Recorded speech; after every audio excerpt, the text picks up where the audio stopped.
What up, Wizards? It's the D-Bag from SBMT Bag. I have a cat, in case you care. I know you do. Anyway, today we're here to do something actually kind of difficult, because Crimson Vow looks like a pretty powerful set. So how do you determine the most powerful cards in a set with a lot of powerful cards? It's going to be tough to do, but today we're going to separate the hopefuls from the nopefuls. That's a YouTuber line. Who am I? Matt Pat? Anyway, here's the top 20 cards in Crimson Vow.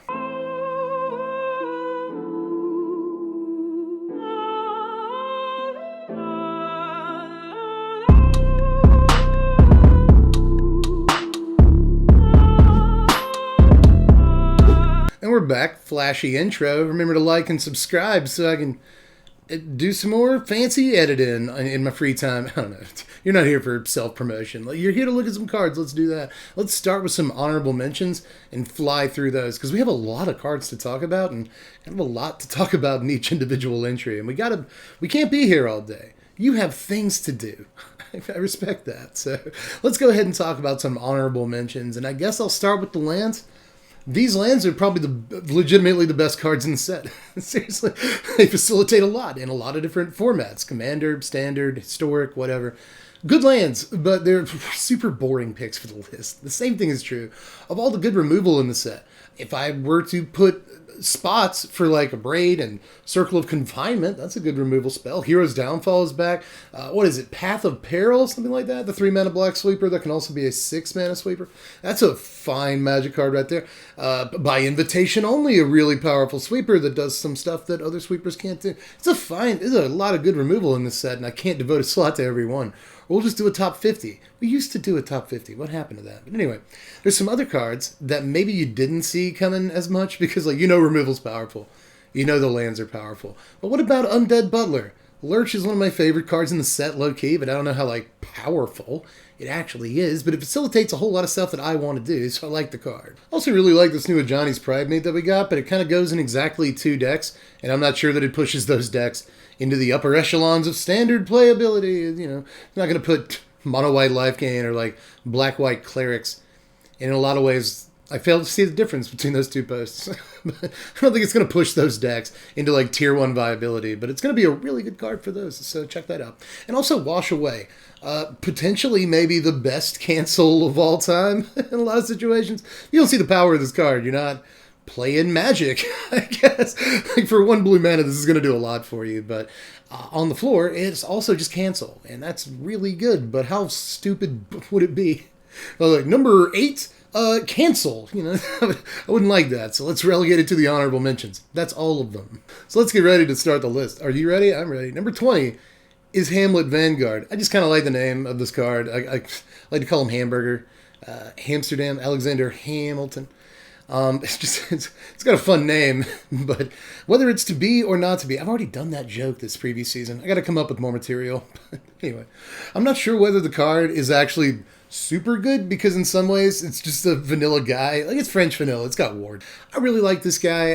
I don't know that he's the best card in the set, but he's got a lot of fun nicknames, and he's going to be a huge boy, but he's not going to be great after sweepers, or if your opponent has access to multiple removal spells in early turns. He's not going to be super good when he's a 3-mana 1/1. That's going to be very bad. So I'm not sure how great the card is, but I do think it's going to be an important card if Humans is an important deck.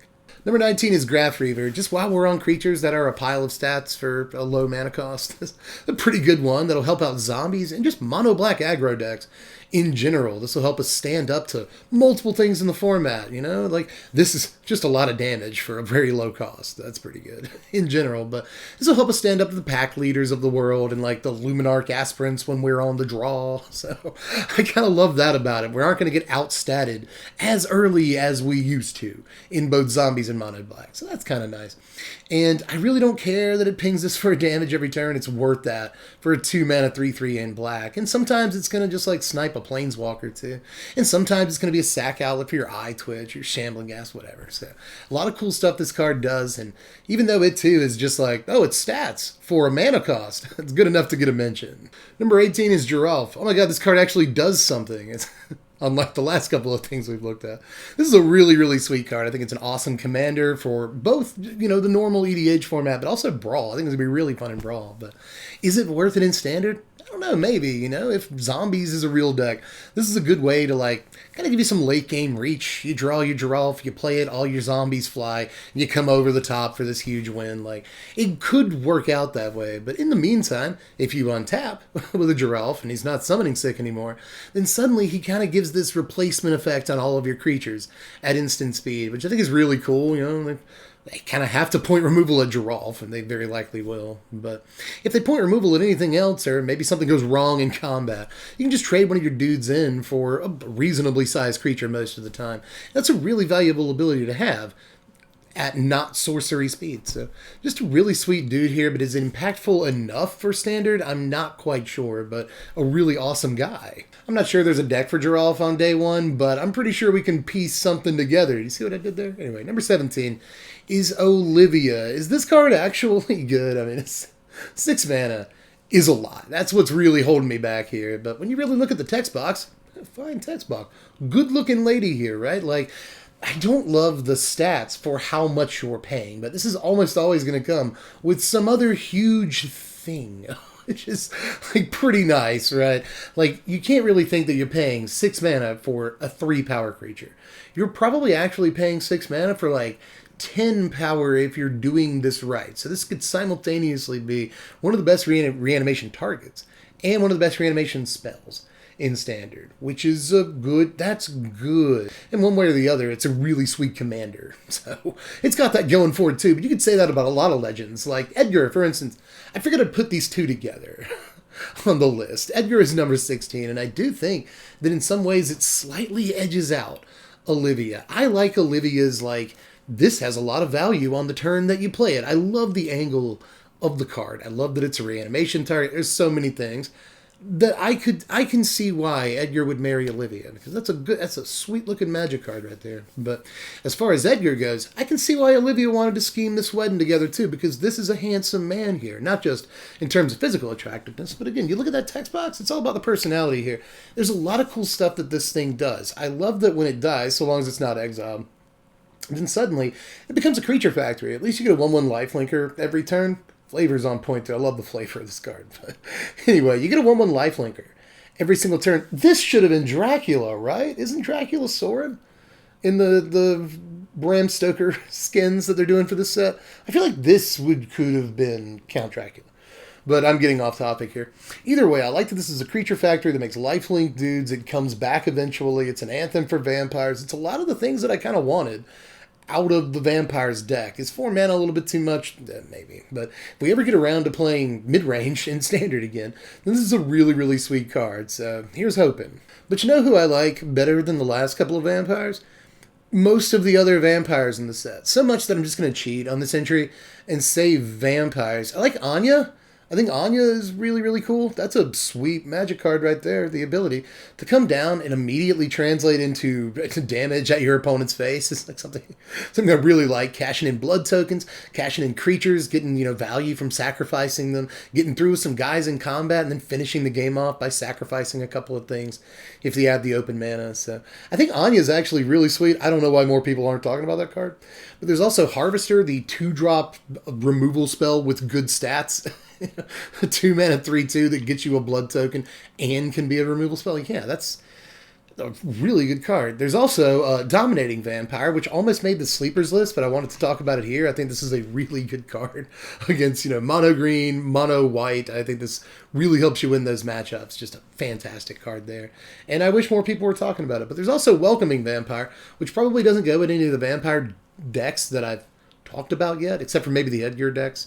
Unless you want to do Mardu Vampires, I don't know how you got the room for that. Seems like a brawl deck, but in any case, if you want to put white in your Vampires deck, good card. But if you just want to play white weenies in standard, good card too. So honestly, this is probably up there with the best vampires in the set. Welcoming Vampire is very good. And number 14 is Dig Up. Yeah, seriously, all the way up here. I really have a lot of faith in this card, but I don't think it's going to be like a 4 of in too many decks. I think it's probably going to be like a 2 of, right? Like you cut a land in another card, or you can even cut 2 lands. We've seen decks that actually end up playing these kind of cards, like Traverse the Ulvenwald and Attune with Ether. They'll often just cut as many lands as they have copies of a card like this, because it can just be a kind of weird, like, enters the battlefield tapped land, it kind of equates to that some of the time. But once you are a little bit later into the game, you can run this sort of like toolboxy thing where you have like one or two of a lot of cards. You can search out like answers to stuff with this, or you search up a big win condition with this, or if you need your blood on the snow, then you can go grab your sweeper. So there's a lot of really cool things about this that I think might work out in like a Sultai control deck. I like this card a lot, and I think it's got a lot of utility. Pay more attention. Everybody thinks this card's bad. This card's good. I dig it. Number 13 is Reckless Impulse. Yeah, seriously, y'all. All the way up here. We're almost in the top 10 already.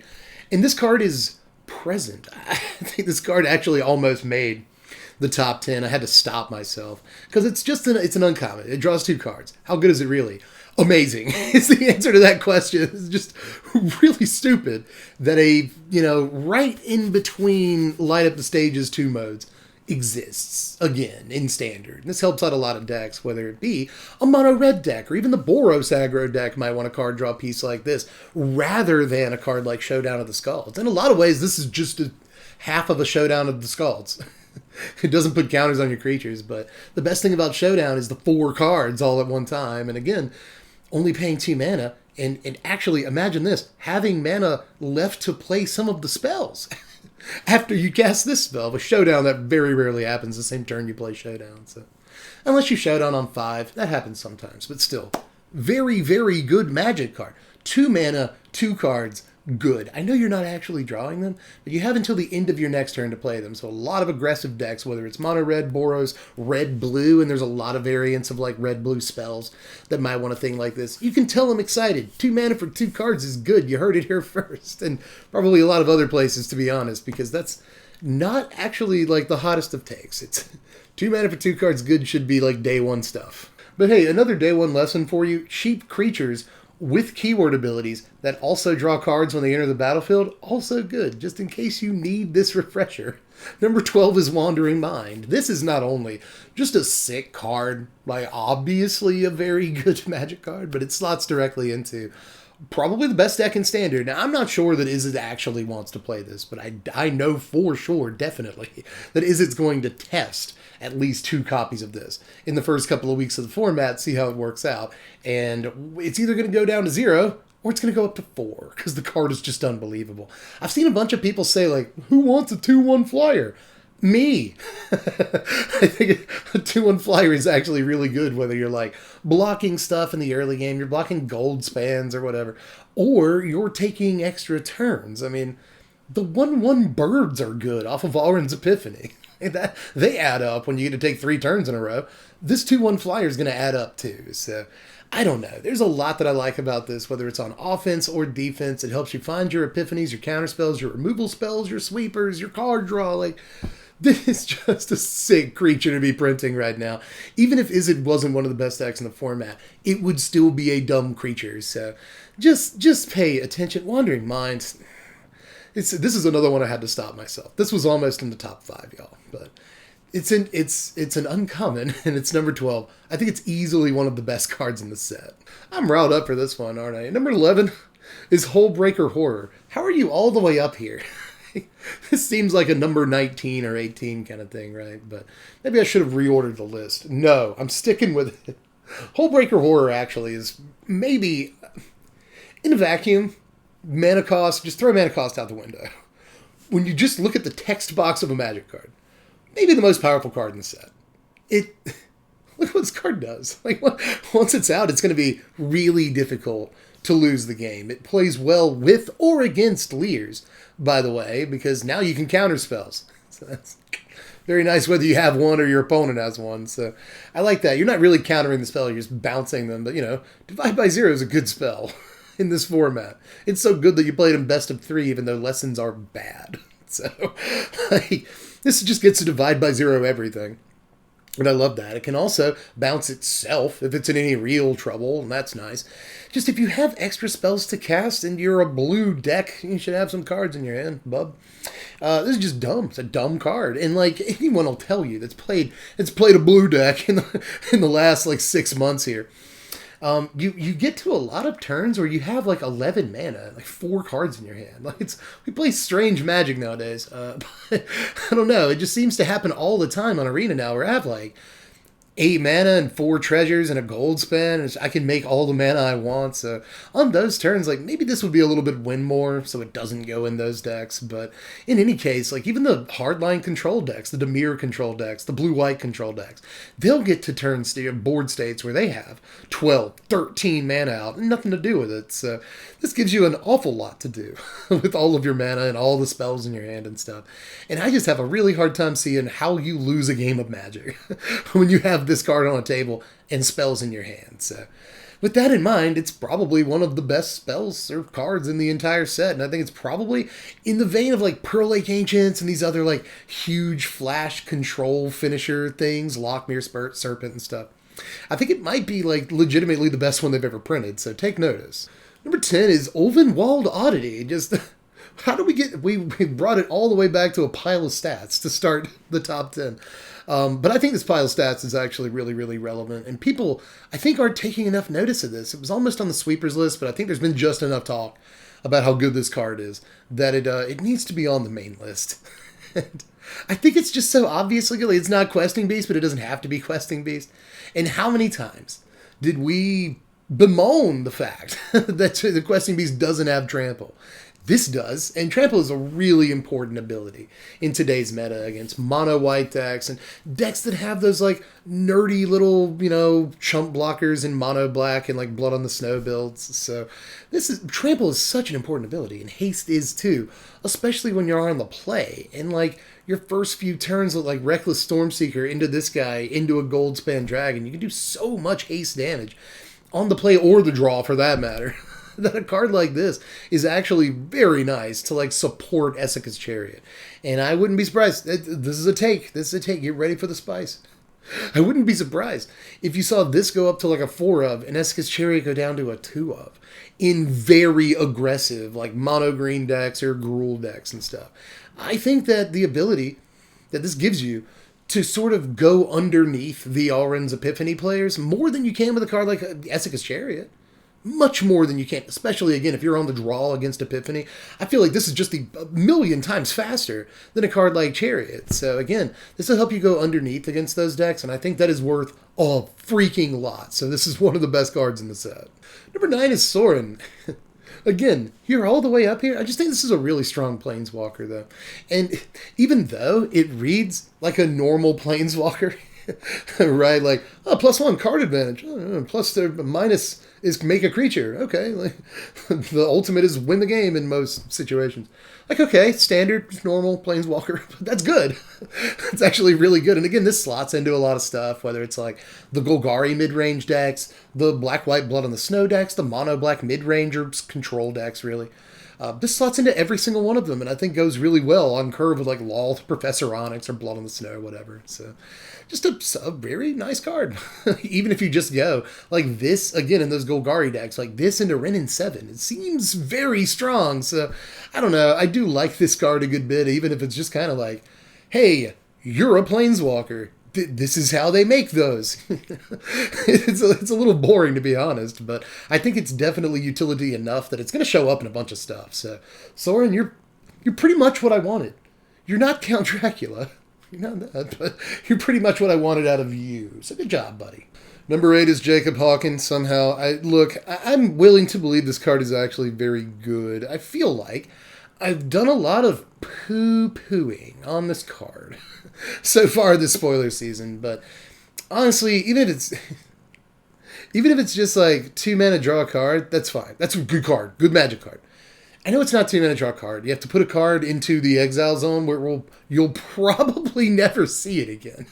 Very likely. I mean, your 2 mana 0/2 is probably going to die before you flip this over, but in games where you do flip it over, it's a stupid Magic card. I mean, even with the once per turn restriction on it, I think it's still really good because you're effectively getting like a one-sided Howling Mine in a way. You get to cast the spells for free, which is pretty broken. Like, a lot of good stuff about this card once you do have the 6 mana to flip it over. But even if it's just 2 mana, tap, draw a card, put something away, like, also a serviceable Magic card. So, everything. For some reason, I don't like this card. Like, there's something inside me that's like, no, Dev, it's actually bad. It's a trap. But like, no, No, I've played Magic for like 27 years, and I think that this is one of those times where it's best to go against my instinct and tell you that this is actually, in a lot of ways, a fantastic Magic card. Tap, draw card. 2-mana guy, tap, draw card. With downside, but tap, draw card. And potential massive upside later in the game. So, good card. Is this Search for his concept? Good card. Good card, actually. Anyway, next. Next is a guy that I like a little bit more. And I might catch some flack for this, because I think some people are going to think Jacob is actually the best card in the set. So, like, any card I say after this, people are going to be like, boo! But actually, I believe my next card is an uncommon. Holy crap, it is. Number 7 is Reclusive Taxidermist. I am that excited about this card. Somebody in my comment section said they were disappointed that I didn't mention Werebear. I think they were disappointed that no one was mentioning Werebear. Here's your Werebear mention. We all should have done that. You are correct. But this is like a probably better Werebear. You know, you don't even have to get full threshold, just 4 dudes in your yard rather than 7 cards. Which is the easier thing to do? Depends on the deck. What's your creature count? Philosophical questions are fun. In any case, really good card either way you slice it, because a 2-mana thing that taps for any color, it just immediately slots into like 50 decks. Around the time that it stops being relevant as a mana dork, it'll be relevant as a beefcake. So like, yeah, it's a really sweet card here, and I think it actually is among like easily the best cards in the set. It'll eventually get big enough to crew Innistra's Chariot, and there's a joke in there somewhere about a taxi and a cat car. There's a thing, but I'm not gonna do it. Number 6 is the last time I'll cheat. It is the last time I'll cheat on this list. I can promise you that. But number 6 is just 1-drops. It's just 1-drop creatures. So many good ones, and we wanted 1-drops too. A lot of us did. 1 truly has been the loneliest number on the curve since rotation, at the very least, right? But we got a bunch of good ones. The Humans decks got Hopeful Initiate. That is actually a gas card, dude. Really good card here. I don't know if you've heard too many people talk about Hopeful Initiate. Wonderful Magic card, it turns out. I think this is going to be really good. Sort of almost, again, made the sleepers list, but I think it's too good for the sleepers list in a lot of ways.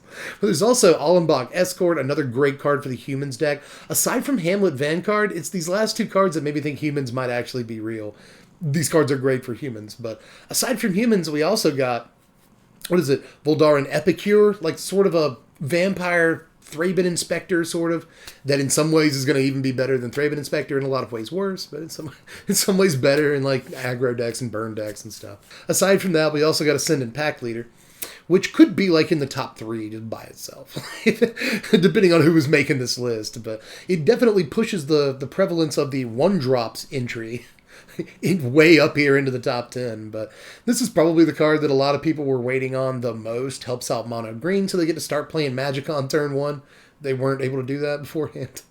And it helps out, obviously, the Gruul Werewolves decks. So, just a fantastic. God, Ascendant Pack Leader is so good. It's just one of the best Savannah lines ever printed. And green doesn't usually get, like, good Savannah lines. Usually Savannah lines have a downside in green, but this is just really freaking good. So, just all the 1-drops in the set are, Petrol, they're petroleum, they're good cards, so I wanted to point that out. That's why I made a list. Did I lie and say the last time I was going to cheat was the last entry, and like, now I have to cheat again? I think this is the last time I'm cheating for real. Know your list, Deb. Number 5. It is. I really am cheating immediately after I told you I would never cheat again. Isn't that just like me? Anyway, number 5 is the Cemetery Cycle. All of these cards are good. How do we rank them, though? Okay, so this is actually tougher than I thought it would be. Like, immediately tougher than I thought it would be. I think the black one is good, but probably the worst one in the cycle. I think the red one is good and might be modern and legacy playable because fetch lands and stuff. So that's good. I think the blue one is kind of the medium entry, but I don't know. That blue one might actually be not great, but blue one's the medium entry. The green one is number 2. No one will agree with me on this. I just got like 50 dislikes. The green one is number 2, and the white one is my number 1. Not because it goes in White Weenie. It probably doesn't. It goes in control decks. It goes in like blue-white, or it goes in Esper. Fantastic freaking card there, Mark. Mark my words. Glorious Protector is an amazing Magic card. You're gonna see it. You'll probably see the green one too, but Glorious Protector is. It's my favorite. It's my favorite, and it's my list. Number 4 is Maniform Hellkai. Maniform Hellkai is really good. I don't know if you expected to see this card, like, just outside of the top 3, but, like, here it is. I think this card is that good. I really do. I think it's right up there with, like, Shark Typhoon and maybe better than Shark Typhoon in a lot of ways. I know that it's not as easy to remove a Shark Typhoon as it is to remove this card. That's balls. But there's going to be turns where this can have immediate effect on the table the turn that you play it, so long as you have enough mana. And you should. In this format, I've already talked about, you have like 15 mana sometimes in this format. I've done it a lot. I've had 1 billion mana so many times in the last like 3 months. So there's going to be times you play this. You play a spell immediately and you crack in with haste, and that's pretty nice. But this also, so long as you have open mana and cards in your hand, makes your opponent quite reticent to swing in on you. So fantastic as well.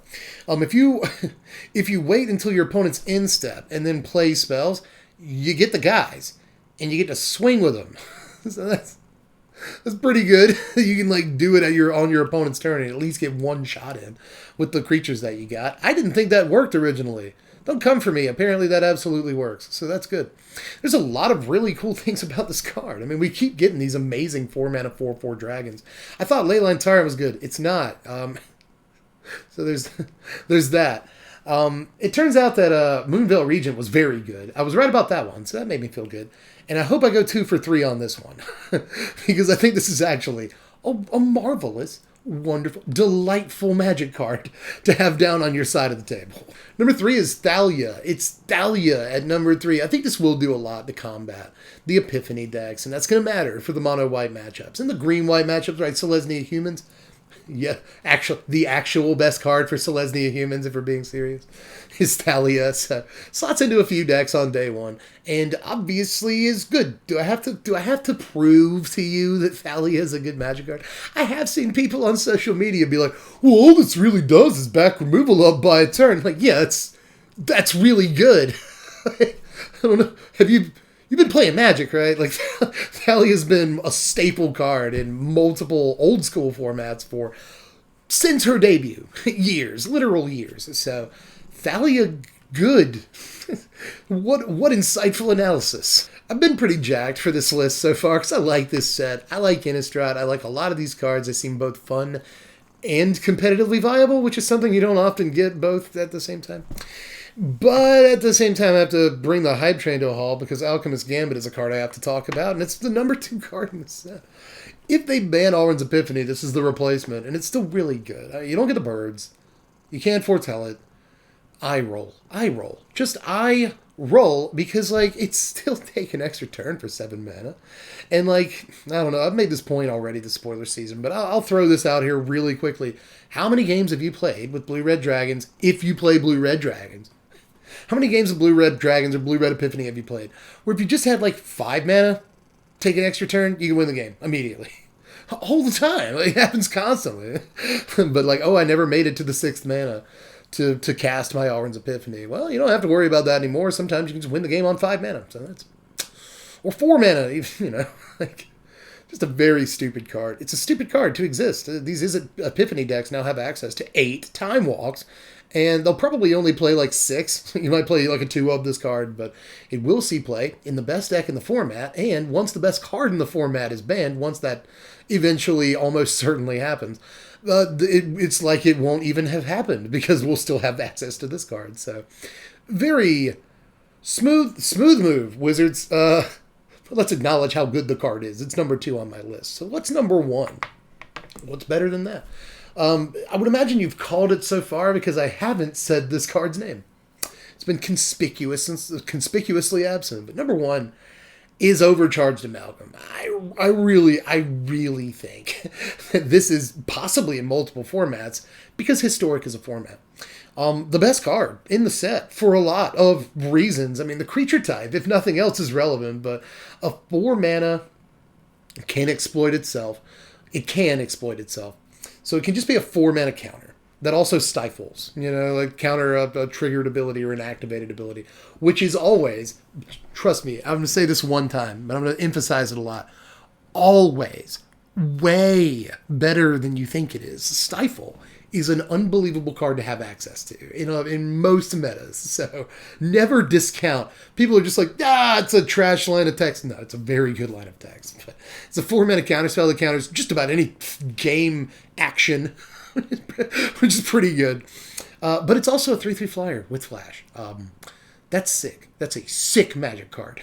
It's a very stupid Magic card. I've seen people like jokingly compare this to like Voracious Great Shark. You're nuts. This card is so stupid. And in some cases, a lot of the best answers against Epiphany in this set are woefully, regrettably, blue. And I've already talked about Wash Away, but now there's this too. It plays pretty well against Epiphany, but it also plays pretty well in your Epiphany deck if you want to do that. This is a good Magic card, y'all. And I think most of you will agree with that. I really don't think I have to justify this one too much. It's one of those cards that immediately is apparently powerful the first time you read it. And is also a card that I'm probably going to grow increasingly weary of as Standard rolls on, because this is a good counter the thing that would otherwise win you the game. Counter the turn 4 or 5 action that's the best card in your deck.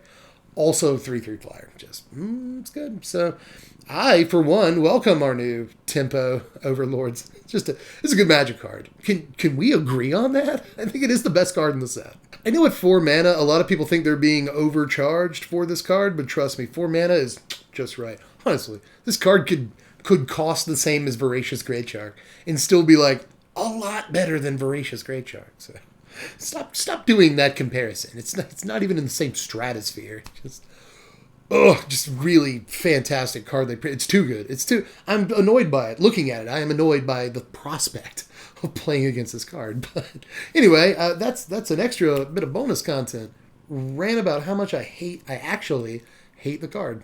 But that kind of means it has to be number 1. But anyway, let me know how you felt about this one. This was almost the top 30. There were a lot of cards I had to cut, and I didn't want to. So tell me how dumb I am down there in the comment section, because I didn't include your particular specific exact pet card in my list. And to be honest, you might have a point. You might be like a 100% right. You often are.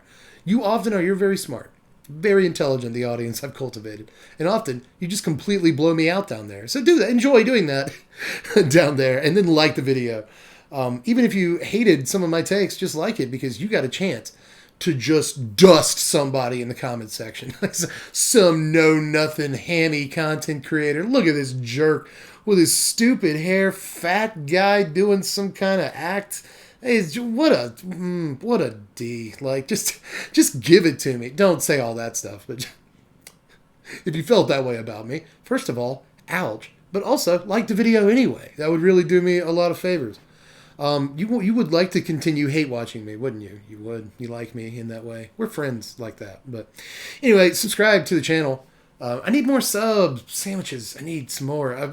We're so close to 124K right now. It's not even funny. Like we're like a few away. I don't know the exact number. A few away from 124K. So help us do that. We're trying to get to 500 million, but I'll settle for 500,000. So help us get there. So then you get all the deck techs, because it's almost deck tech time. Kid, you ready for those? Son or daughter, Because that's what I mostly do is deck techs. That's why you would mostly come to see me. So do that, because I got some good decks coming up. Aside from that, you can do all this stuff. We play Magic on Twitch. We will be doing that the day the set comes out. That'll be a lot of fun, won't it? I guess we'll see. We'll make sure to have fun one way or the other. But aside from that, check out the Patreon where you can help support the content, help me make better deck techs and lists and stuff like that for just $1 a month. Most creators want to charge you $2 a month. What's that about? And also follow me on Twitter. If you use Twitter, who uses Twitter? I do. So follow me on Twitter and get at me in the comments section. But for now, I got to go. I got to edit this thing. It's actually like 3 in the morning. You don't know that. But right now, as I record this, it is 3 o'clock in the morning. So I got to do this. I love you guys. And I'll catch you cats later. I'm Deb from The Place. Thanks for watching, Wizards. Spread love and be kind.